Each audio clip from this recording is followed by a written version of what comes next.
Born around 191 to 193 AC in the slums of Flea Bottom in King's Landing, Dunk never knew his parents, and so as an orphan child, befriended and worked with other street children to collect meat from anything they could catch, which they sold to local shops for use in bowls of brown, commonly consumed by impoverished residents. As a boy of 5 or 6, he met Ser Arlan of Pennytree, a Hedge Knight who accepted him as a squire and taught him of armor, combat, and knighthood as they traveled throughout the Seven Kingdoms, attending tourneys and serving local lords. Although Dunk was a self-described monster in his childhood, Ser Arlan's humility and optimism proved a positive influence as he grew into an exceptionally tall young man. Among their many adventures, they worked alongside Sir Bennis of the Brown Shield to escort a Dornish merchant from Lannisport to the Prince's Pass, served Lord Leo Tyrell at Highgarden, marched with peasant levies, hanged an outlaw who stole rings, served a Lord of the Stormlands during a local dispute, spent half a year under Lord Florent of Brightwater Keep, and Ser Arlan even took a wound while fighting for House Dondarrion against the rebel Vulture King of Dorne in 206 AC, with their forces eventually defeating and executing the traitor.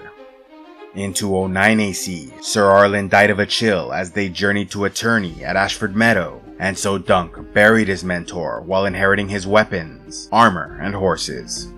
Initially unsure how to proceed, Dunk decided to continue to Ashford Meadow, and along the way encountered a drunk who spoke of seeing him in a dream, met a feisty bald-headed boy named Egg who eventually became his squire, and started going by the name Ser Duncan the Tall.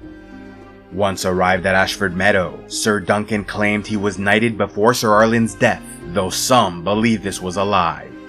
Asked to verify the existence of Ser Arlan of Pennytree, he was supported by Prince Baelor Breakspear Targaryen, who once fought a memorable joust in which he broke 4 lances against the old Hedge Knight. Accepted into the tourney, Ser Duncan sold one of his horses, purchased new armor, and paid the Dornish puppeteer Tenzel the Tall to paint a sigil on his shield, choosing a shooting star above an elm tree over a sunset field. Enamored by the beautiful Tenzel, Dunk rose to her defense when she was later attacked by Prince Aerion Targaryen, who took offense at the death of a dragon in one of her puppet shows. Though Ser Duncan easily struck Aerion down, it was a serious crime to assault a member of the royal family, and so he was quickly captured by the prince's guards, who would have done him great harm if not for the revelation that his bald-headed squire Egg was in fact Prince Aegon Targaryen, grandson to the king and younger brother to Aerion. Even so, the Hedge Knight was arrested and faced the loss of a hand and foot, but was also reminded he could ask for a trial by combat, only for Aerion to demand a trial by 7, likely fearing he would lose a one-on-one confrontation. With the help of young Aegon, Ser Duncan assembled 5 of the 6 men needed in Sir Stephen Fossaway, Sir Humphrey Harding, Sir Humphrey Beesbury, Sir Robin Riceling, and the Laughing Storm Sir Lionel Baratheon. However, when Sir Stephen was offered a lordship, he betrayed the team and joined Prince Aerion. Outraged by this dishonor, Raymond Fossaway volunteered to replace his cousin Stephen, and so was knighted by Sir Lionel Baratheon. Still short one man, Ser Duncan appealed to the crowd, resulting in Prince Baelor Breakspear, the heir to the Iron Throne, becoming his final champion. Prince Aerion's team included his brother Prince Daeron, who was the drunk Duncan encountered earlier, his father Prince Maekar, Sir Stephen Fossaway, and the 3 Kingsguard, Willem Wilde, Donald of Duskendale, and Roland Crakehall. Although Dunk's inexperience nearly cost his life, he used his superior strength and wrestling to defeat the prince. Yet much to Duncan's regret, several knights lost their lives, including Sir Humphrey Harding, Sir Humphrey Beesbury, and Prince Baelor Breakspear, who initially survived the trial but died soon after from a terrible head wound inflicted by his brother Maekar. Nevertheless, Dunk proved an honorable knight, and so Prince Maekar asked that his youngest son Aegon continue on as Ser Duncan's squire, so he might learn from a positive influence. Duncan accepted on the condition he can continue to work as a Hedge Knight, so Aegon can learn humility and the struggles of the small folk. After the tournament, Dunk and Egg went on a number of adventures, including a voyage through Dorne in search of Tenzel the Tall, where they lost one of their horses, and boarded a ship to Old Town that was raided by pirates, giving both their first taste of combat at sea. In Old Town, they visited Egg's older brother Maester Aemon, who gifted them a mule named Maester, and upon measuring Duncan, stated he was 1 inch short of 7 feet.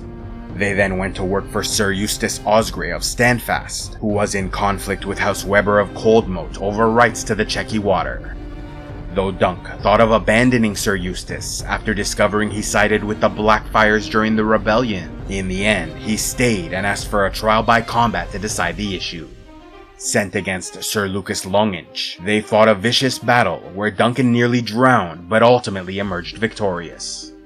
Upon recovering from his wounds, he learned Sir Eustace and Lady Rohan Weber settled their dispute through a marriage alliance, which left Dunk feeling betrayed as he developed a romantic connection with Lady Weber, and so refused their offer to become captain of their guard, and even rejected the horse given by Lady Rohan as an apology, instead kissing her passionately and taking a lock of her hair before departing. Sometime later, Dunk and Egg traveled north, having heard Lord Baron Stark was hiring warriors to defend the coast from Ironborn raiders, but along the way met a number of knights like John the Fiddler, who invited them to join their journey to Whitewalls for the wedding of Lord Ambrose Butterwell to a daughter of House Frey, as a tourney would be held with a dragon egg as the grand prize.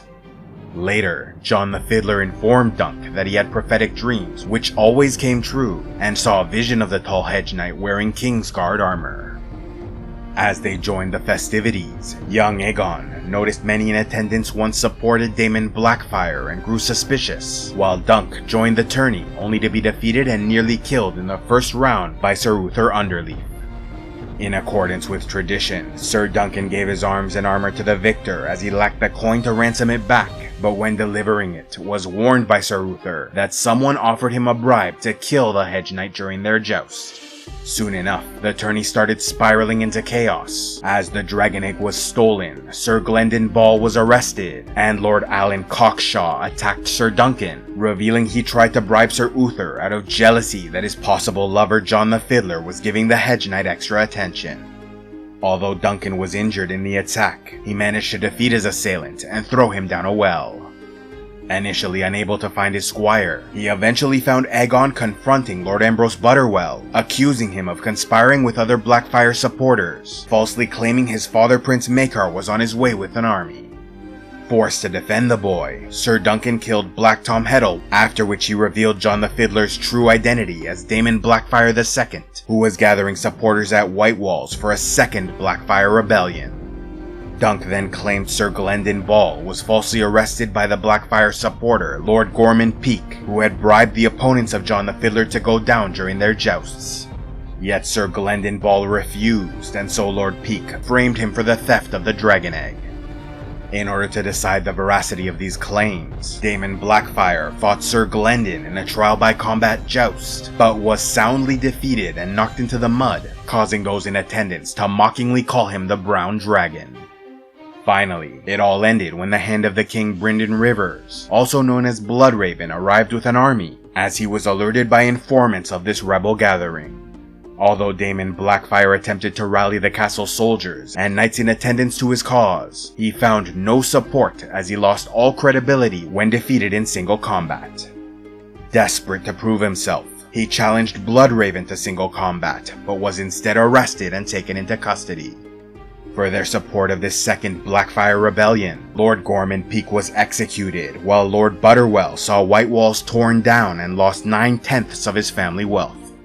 Since young Aegon insisted on a reward for Duncan, the Hedge Knight had the coin to ransom back his equipment from Ser Uther, after which he learned it was Bloodraven who arranged the theft of the dragon egg, with some believing he was there all along through the use of glamour magic to pose as the Hedge Knight Sir Maynard Plum. These events concluded, Dunk and Egg continued their journey north, where some claim the Hedge Knight became involved with a woman of Winterfell, as several decades later Bran Stark saw a vision of the past in which a tall man kissed a slender brown-haired girl in front of a heart tree. This has led some to speculate the woman was Old Nan, and so her great-grandson Hodor was a descendant of Ser Duncan.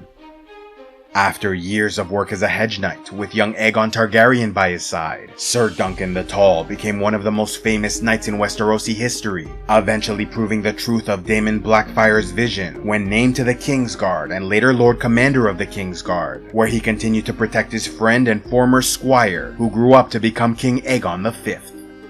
In honor of his mentor and old friend, Aegon named his firstborn son Duncan, later known as Duncan the Small. Proudly serving his king however needed, Ser Duncan escorted Lord Bloodraven and Maester Aemon to the Wall when they took their vows for the Night's Watch, and fought alongside Targaryen forces in the 4th Blackfyre Rebellion, where he killed Daemon Blackfyre III in single combat. When Prince Duncan the Small broke off his betrothal to the daughter of Lord Lionel Baratheon and instead married the common woman Jenny of Oldstones, the Baratheon Lord was outraged, declaring himself Storm King in open rebellion against the Iron Throne. Though the Laughing Storm had once fought to defend Ser Duncan the Tall during the tourney at Ashford, they now found themselves on opposite sides, and so to avoid further bloodshed fought in a trial by combat, where Ser Duncan emerged victorious and ended the rebellion. In 253 AC, the former Hedge Knight was defeated at a winter tourney by a mystery knight, later revealed to be 16-year-old Barristan Selmy, who was knighted by the king for this exceptional performance. For years, King Aegon served as a just and beloved ruler, thanks in part to the many lessons learned as a squire, implementing new rights for the common people and working on their behalf. However, it all came to an end in 259 AC, during the tragedy at Summerhall, where many believe he attempted a ritual to hatch dragon eggs, causing an explosion and devastating fire which killed the king and his firstborn son. Lord Commander Duncan the Tall was also killed during the event, but the writings of Archmaester Gildane suggest he had a role in saving others before his demise. This has led some to speculate that upon seeing the death of the king and much of the royal court, Ser Duncan ensured the survival of the king's granddaughter Rhaella Targaryen and her newborn son Rhaegar. And while Ser Duncan died at Summerhall, his legacy lived on, with some convinced the tall female warrior Brienne of Tarth may be a descendant, as evidenced by a shield with Ser Duncan's sigil found decades later in her childhood home of Evenfall Hall.